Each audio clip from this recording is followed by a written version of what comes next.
If we're doing like straight up shonen. But all of that to say, I believe this man is guilty. Lock him up, throw away the key, and don't let him talk to any weird voices he may hear. Yes, Sula. Yes, Sula. Yes, Sula. Yes, Sula. Yes, Sula. Yes, Sula. Yes, Sula.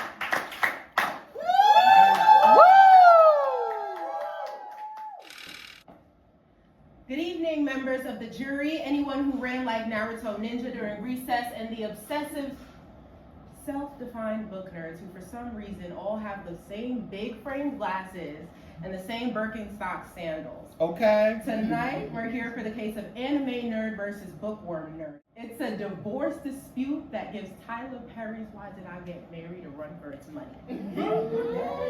Now, on one side, we've got bookworm plaintiff who has filed for divorce, suing for 45,000 hours of her attention and time watching anime. Especially admittedly long-running classics like One Piece, Naruto. But here's the thing. Anime nerd didn't just ask bookworm nerd to watch One Piece for the sake of it. He invited her into his world to share the joy, the heartbreak, and the epic journeys that define anime. And let's be real. Bookworm nerd didn't sit there passively. She was invested. She enjoyed it. Every single moment of her attention was put to good use. Now, did anime nerd drain her of attention, or did he simply give her a new way to see the world that's just as rich and meaningful as the pages of her favorite books? Period. Now, somebody cue the intro and pass me my Crunchyroll login. Tea with Sula starts now.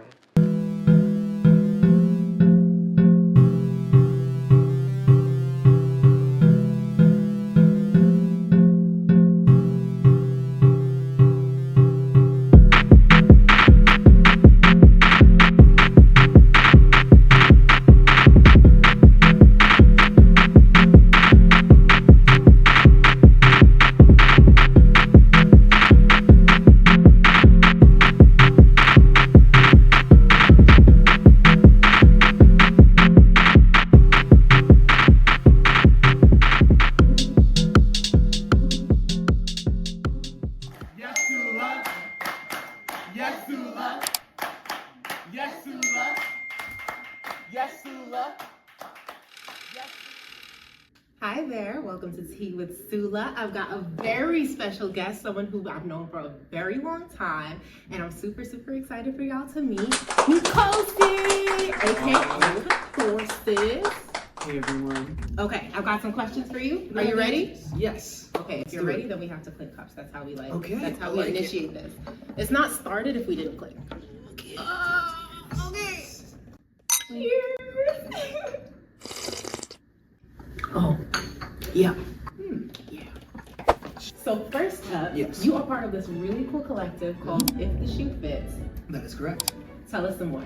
Yeah, so the guys and I, if the shoe fits, we actually met in high school. Well, 3/4 of us met in high school. Me and one other went to elementary school together. So we've known each other for a long time, right? We grew up together, we played sports together, we hung out together, and eventually, and this was in high school, mind you, one of the guys, Rob, he bought a mic. And so we started going to his place to just like mess around and record freestyles, and we were like, wow, this is a lot of fun.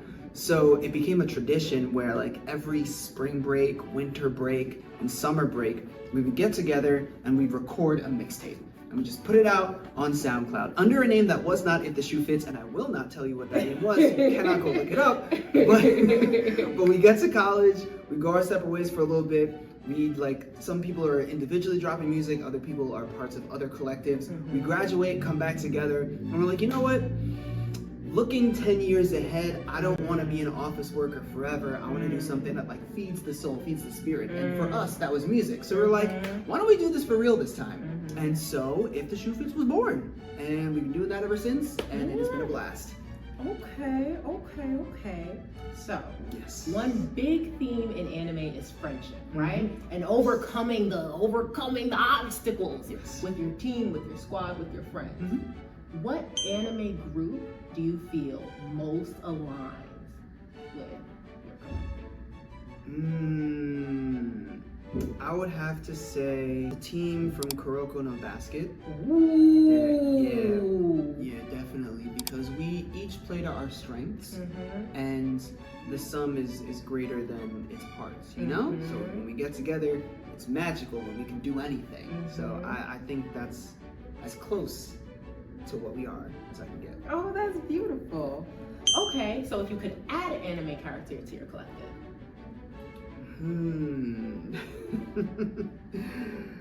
Oh man, that's a good question.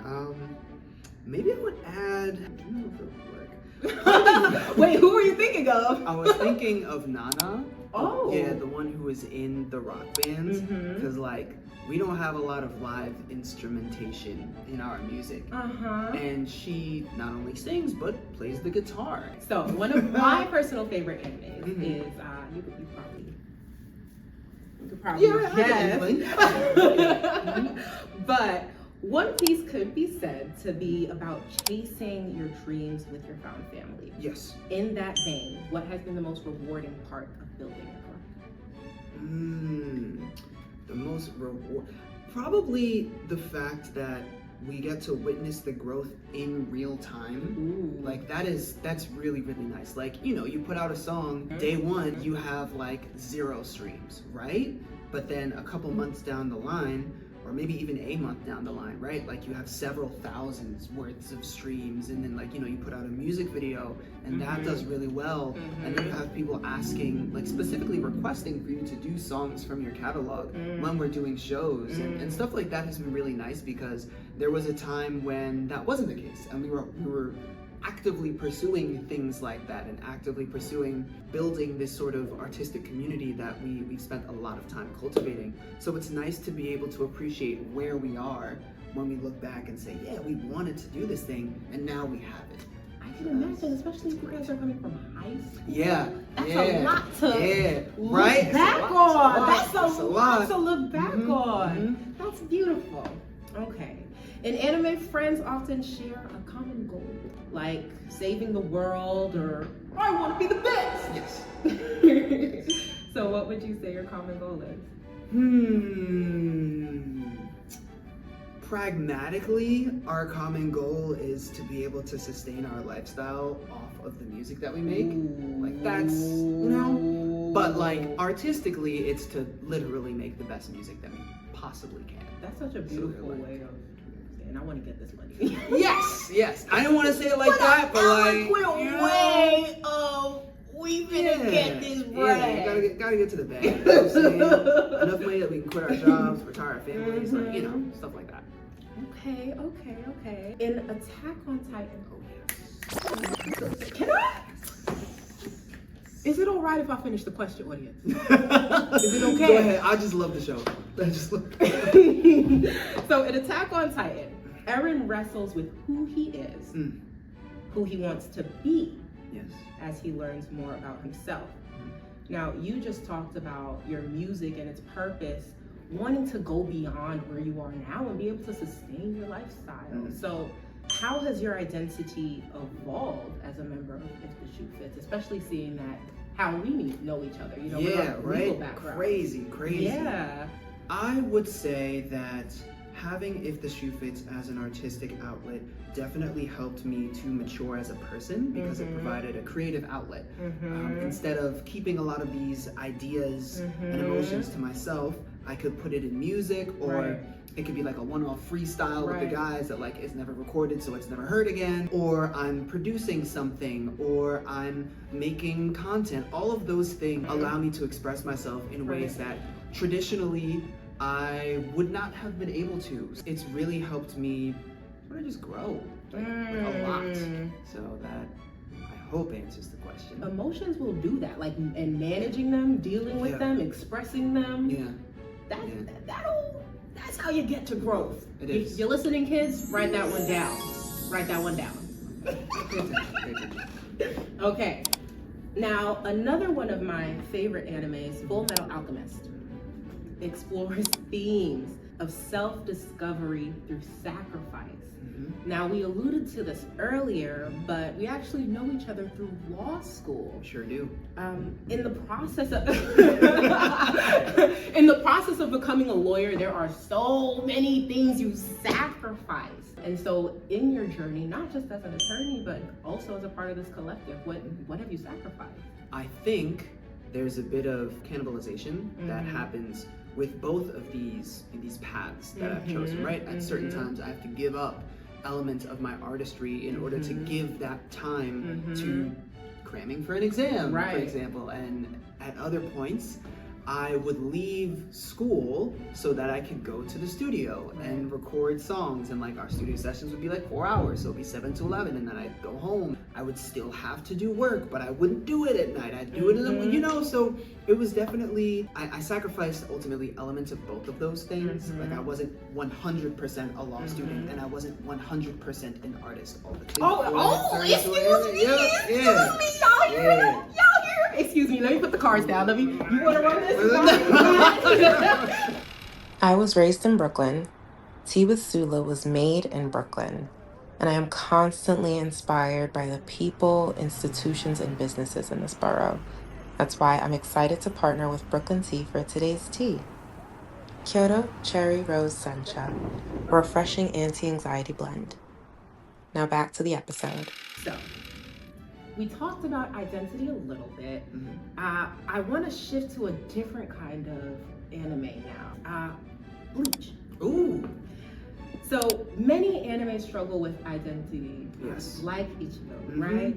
Struggling with his soul reaper, struggling with his human heritage, or another one of my new favorite animes, Sakamoto Days. Okay. Have you started watching it? I was reading it actually. Excuse me, let me put the cards down. You want to run this? So, Sakamoto struggles with navigating his past as an assassin and his current life as like a family man, right? Running his grocery store. So how in the world do you balance? Let me finish the question. Go ahead. How in the world do you balance as many facets as you do? And before you answer, I want to refer specifically to one of the things that made me want to interview you. I already when I was drafting this episode, I already sort of knew like, okay, I've got someone in mind. But then on your Instagram, I saw your media. No one following my footsteps. I'm plotting and I strategize. Never really knowing what. So in that video, you talk to us about the nerd side of you. Right. You talk to us about the homebody side of you. Yeah. You talk to us about the chef side of you. Yep. You talk to us about the lawyer side of you.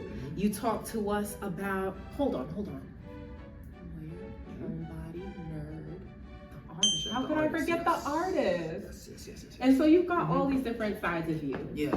How do you balance this? Like Sakamoto or Ichigo? The way that I do it, I chose to be very, very strategic with how I move throughout the world. So for example, I didn't choose a traditional attorney path. I didn't want to work at a law firm, whether big, medium, or small, because I know that doesn't afford you really any sort of work-life balance. It's just work, sleep, work. And I was very privileged to work in a remote environment. So if there were lulls during the day, I could write a song, I could edit a video, I could do any sort of like small artistic thing here and there. So I found that just getting very creative with how I structure my life is how I'm able to balance most of those different sides. Yeah. Creative with the structure. You what does got that me. mean? Look, does that mean you wake up at 5 a.m. and you dip your face in the ice water? Oh my God, Saratoga Springs, yes, absolutely. Rub your face with banana peels? It means that some days you wake up early, some days you can sleep a little bit later. It means that my calendar is my second Bible. It means that I have to be very, very on top of my time and like how I organize it and all that. So that's how I get creative. Before we go, Yes. I've got a question for each side of you. Okay? All right, let's do it. So first, to the nerd, what's your favorite anime? All right. Favorite anime? It comes in categories. I answer this question the same way every single time. If we're doing like straight up shonen, it's gotta be Naruto. Like Naruto Part 1. Shippuden is cool, Only but like Part 1? Naruto Okay. Part 1 specifically. If we're talking sports anime, Haikyuu. If we're talking psychological thriller, it's gotta be Death Note. If we're talking, what's the other one? Rom-coms. There we go, rom-coms. These days, Love is War. That one's really, really good. Yeah, what else? Seinen, Attack on Titan. So, Okay. All right. Chef, what are we having for dinner later? Oh man, I got some leftover soup, like Caribbean chicken noodle soup. I'm really looking forward to that. So that's dinner tonight. That's dinner tonight. Okay. So the lawyer, what are you Yes. procrastinating on? Oh my goodness. I got a couple contracts that I'm working on for some clients that I just need to make a couple edits to them and then send them out, but I push it off. It's nothing crazy though. It's not life or death, but that's what I'm procrastinating. Okay. So the artist, what are you procrastinating on? Editing these videos, man. Yeah, a lot of videos in the backlog. Okay, and the last one for the homebody. What will you watch when we get home? I really want to watch Alien Romulus because it's on Hulu now, and I missed it when it was in theaters. Is there any black people in there? I think so. Yeah, You think? I think. One, two. Yeah, okay. Yeah. Okay. We'll see. All right, we'll see. All right. Now with that, I've got a couple fun activities for you. We listed out some of my favorite animes, and I hear some of them are in trouble and they need some representation. So let's see about that. Yes. Come to the right place.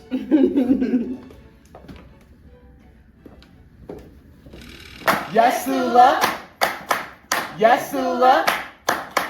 Yes, Sula. Welcome to the Anime District of New York. Today on our docket, we have 3 cases. Now, we are severely understaffed, and so our attorney is going to have to pick the side that he's going to defend after I read the facts and the charges in each case. Are you ready? I'm ready. All right. Case number 1 on the docket, Sailor Moon versus Tokyo EPA. I'm defending Sailor Moon. You didn't want to hear the facts? Don't even need to hear the You don't- facts. you don't wanna I'm hear the defending facts? Sailor Moon. You don't Let's wanna- hear it. I'll make it work. All right. The charge, moon dust pollution and environmental damage. The facts are that these Moon Tiara action attacks have contaminated the Tokyo Bay, and because of the severe amount of glitter and moon dust in the bay, fish are struggling to swim. Interesting. You know, Your Honor, I would have to plead in defense of my client, saying that she was not endangering the fish because the fish were already struggling before the glitter landed in that water. Have you seen that lake? Have you seen that river? It was already polluted. Yeah, she's innocent. That is an excellent argument. Defense. Wow. Also an excellent argument. However, I am going to have to rule guilty.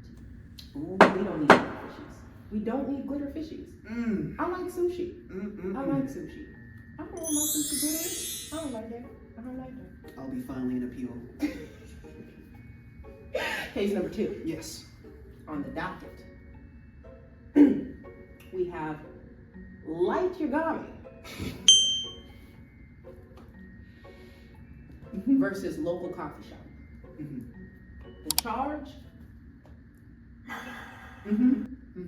Interesting. the facts are that he wrote the names of impatient customers in Death Note. Baristas testified and surveillance showed that he said, and I quote, "No one skips me." Yeah, I'm gonna have to prosecute him. Yeah.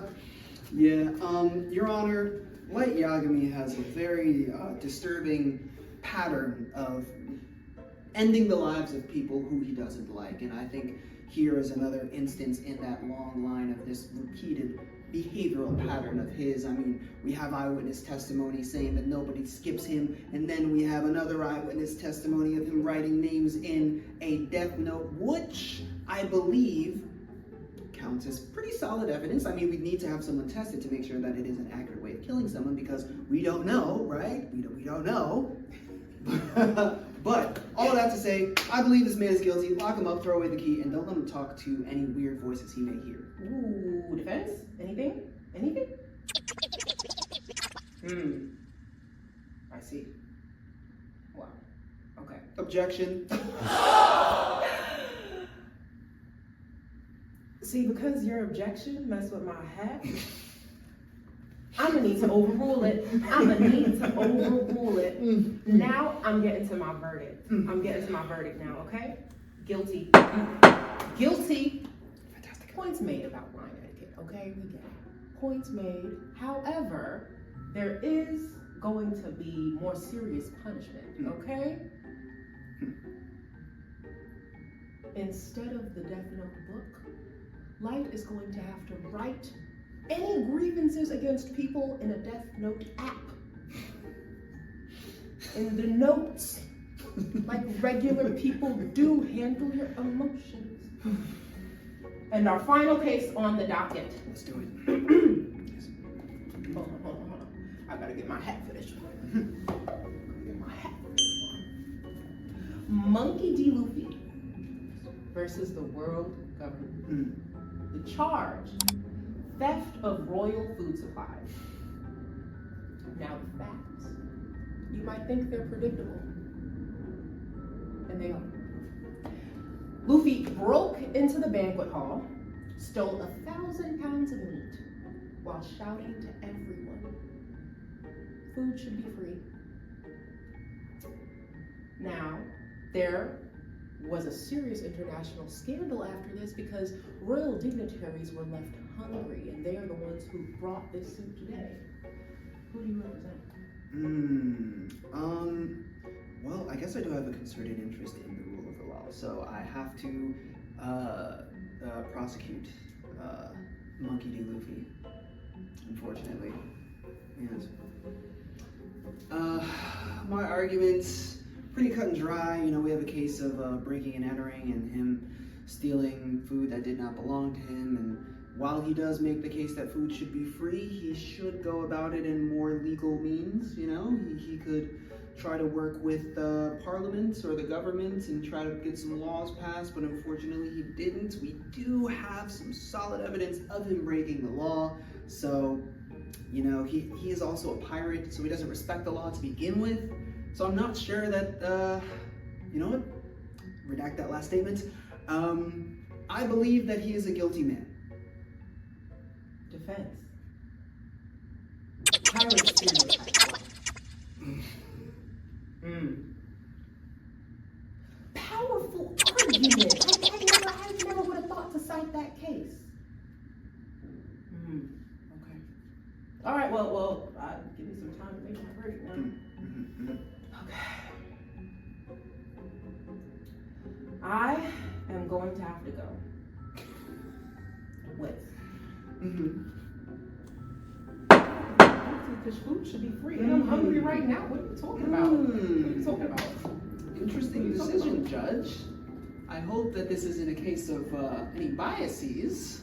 Oh, you will have to take that up on appeal. I will be taking that up on appeal, yes. And with that, court is closed.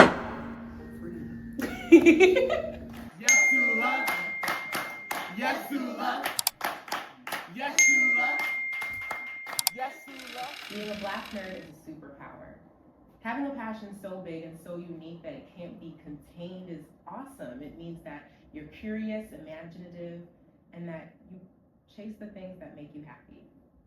Black nerds have been shaping culture for decades. From Octavia Butler, dreaming up futures where we thrive, to Jordan Peele, flipping horror on its head. Our nerdiness is a force to be reckoned with. We are out here creating, innovating, and showing the world that you can be whoever you want. Oh, that's right. No matter what anyone says. Yes. I learned a lot from my tea time with Nkosi. Here was my takeaway. anyone watching this who might feel like you don't belong, you do. All the different sides of you, your passions, your fandoms, they are what make you special. Thank you for joining me tonight on Tea with Sula.